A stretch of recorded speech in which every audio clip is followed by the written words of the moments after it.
understandably, you're focused on winning this specific game, and that's all you care about is what you have to do. But in the bigger scope, there was a 10-year stretch when Bo and Woody went against each other and kind of made this rivalry so big. You've got two coaches, elite coaches on each side. Do you think at all, or is it cool at all to be part of a game where you have Urban Meyer on one side and Jim Harbaugh on the other? Second coming of two legends. Yeah, I mean that's. It's pretty. Yeah, it's cool.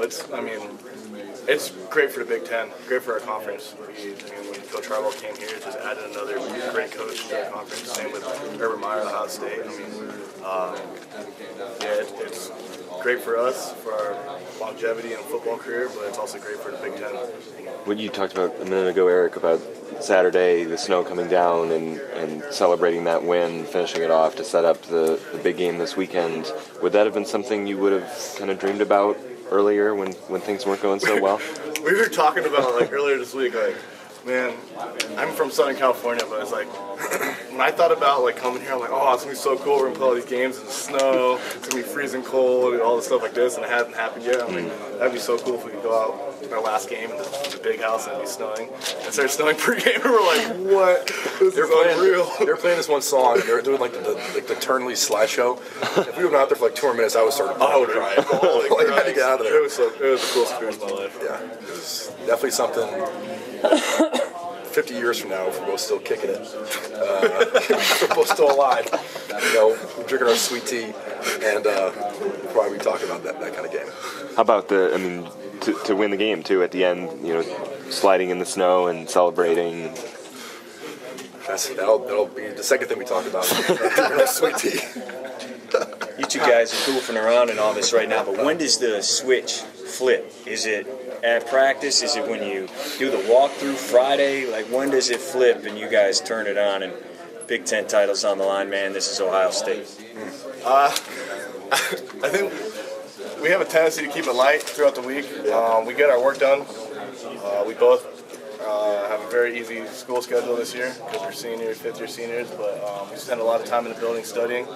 But we're pretty good at keeping it light and easy going. I mean, it's really not that hard in practice when you got to play and to play, the play success based off how we do, or the O-line or something like that, which is basically every play. It's not that hard to flip it. I mean, for me, it never has been. I don't think it is for Eric either. It's just one of those things where this is our job, this is what we do, and we're good at it. I think so. So, it's like second nature. How did you see John O'Corn prepare last week for the game? And if he does, is in fact the starter this weekend, what's he got to do this week? What do you guys have to do to help him? Just same thing. Prepare.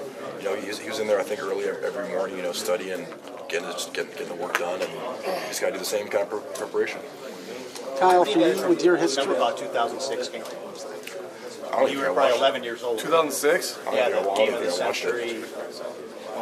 How, 11 years old? Yeah, you were probably 11. I mean, I couldn't tell you what I was doing when I was 11 years old. No, watching football, you weren't a fan of either? At that point, I wasn't a fan of it. I couldn't tell you much about that game.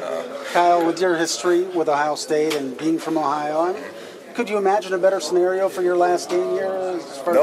This is kind of the things that you read about in books. It's like a storybook ending. We just had that kind of win, and with the snow, everything we were talking about it, and now it's 2 versus 3, and this is when you think about how you kind of want to leave Michigan. This is how you want to do it. So.